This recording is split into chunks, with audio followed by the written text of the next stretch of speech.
Hi everybody, this is Melissa from the Tassie Stitches. This is going to be a FlossTube extra about the Aussie Jaunt challenges in the Down Under Divas. If you're not in the Down Under Divas and you don't want to know about the Aussie Jaunt challenges, please just disregard this video and we will see you a bit later on this month for our December update video.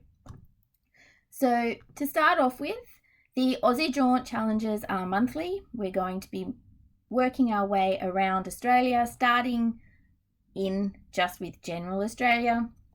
There are 4 levels you can achieve. So there's the ankle biter level, where you choose challenges that add up to 3,000 stitches and you work at that level.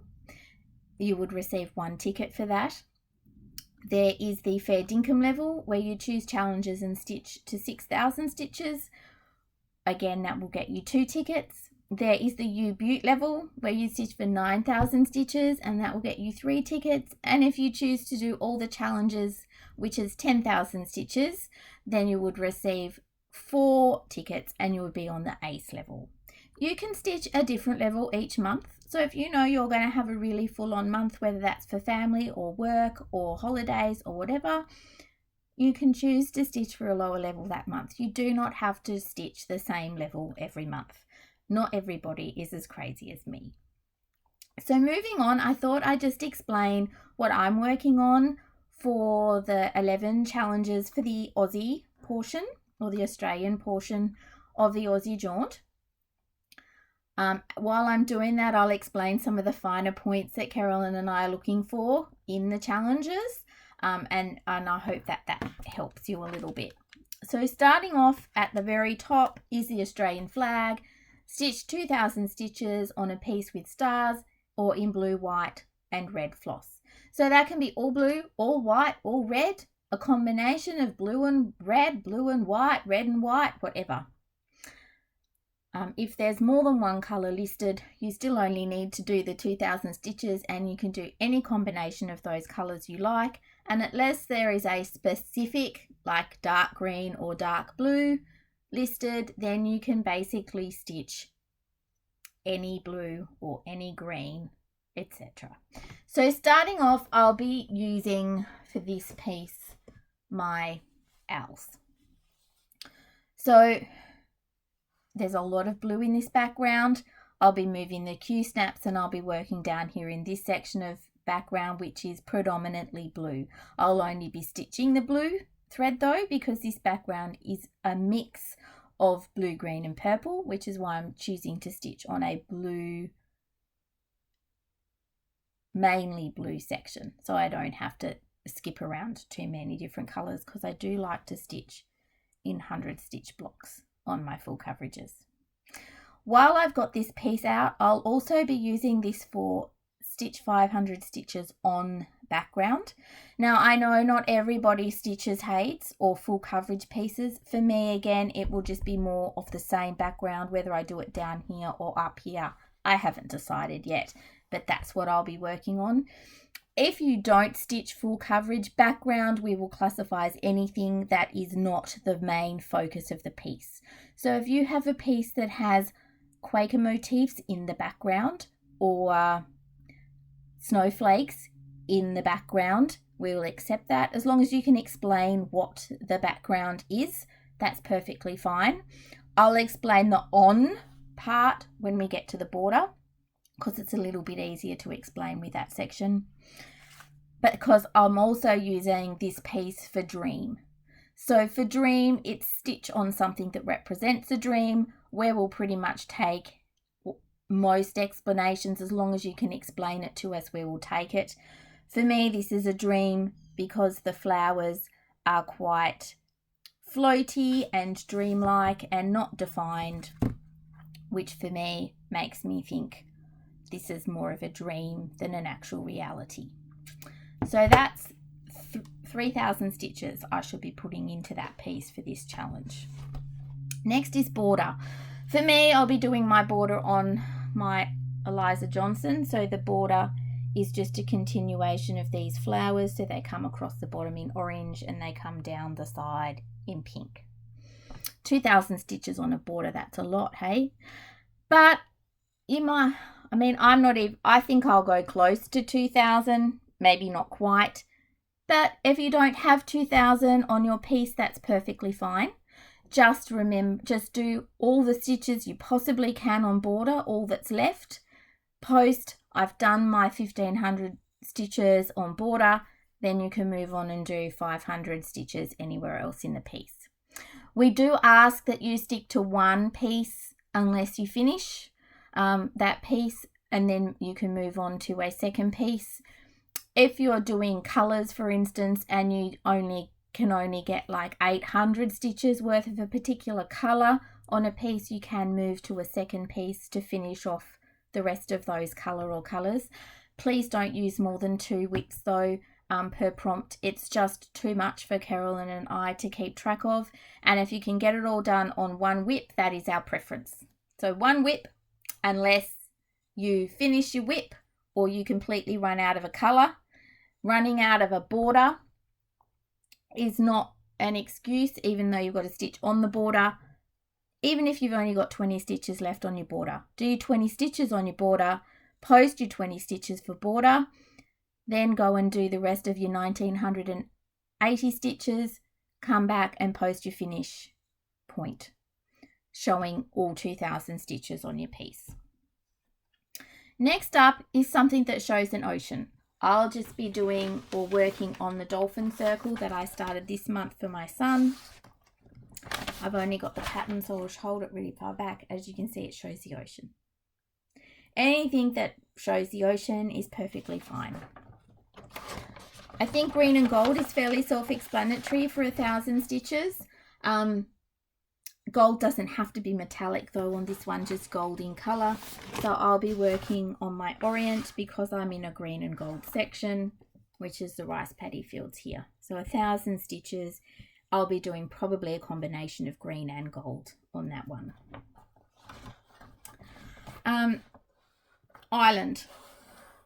Now, something that represents an island. You need to tell us how it represents an island unless it's like mine and it physically has an island in it. It could be like this one that has land masses with palm trees and coconuts. That represents an island. Just anything that represents an island, it must represent an island though. Just saying this particular TV show takes place in a country that's an island, like Skippy, if you do a Skippy piece, that doesn't work for Ireland because Australia is an island continent or an Australian country, but the Skippy piece probably doesn't, it probably has Skippy on it, not an island. So unless it's actually representing an island, then it won't work. You know, a beach on a chair on a beach with a fancy cocktail could work for Ireland, you know, tropical island. But yeah, mine, the one I'll be working on physically has an island. So this is 13th Colony Bay from By the Bay Needleworks. Next is stitch on an animal that can't walk backwards easily. I'll be doing a kangaroo. It's in the clue.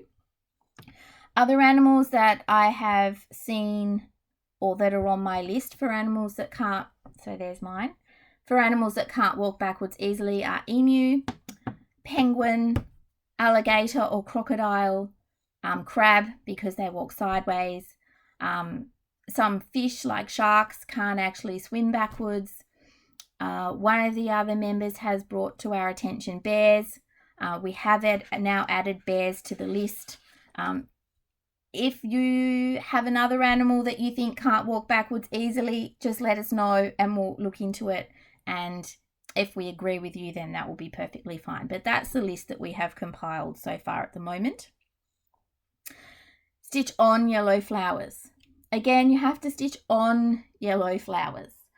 I'm pretty lucky with this one in that I have a piece with yellow flowers.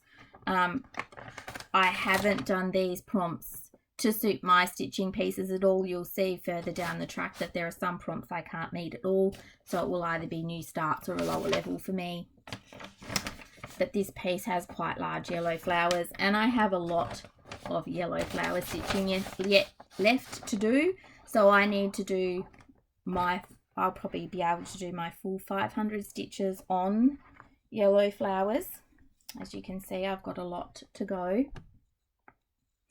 However, if you are stitching on a piece like a soda stitch piece, oh sorry, I was going to say soda stream, but I knew that was wrong. A soda stitch piece where it's got like the little five or 4 petal flowers with a thing in the middle, as long as they're yellow they count, so stitch on those. You would need to stitch on all of the yellow flowers that are left though before moving on, and like the border, post your photo after you've stitched all your yellow flowers, and then you can move on to somewhere else in the piece. If you are moving on though, if you could post a cover photo so that we can see that you have completed all of the yellow flowers in your piece. The same with the border. I didn't say that then. Variegated floss I think is pretty basic, pretty standard. I'll be using baskets from Rosewood Manor with Valdani floss. Valdani floss are fairly highly variegated floss. So I'll be working with those. I'll be picking out the more variegated colours though, because some of them are a little bit plain. As long as you're stitching with variegated floss, it doesn't matter if you change colour or change floss, as long as you're working on the same piece. Again, unless you finish that piece and you need to move on to another piece. So that's it. I hope that's helped. Oh, sorry.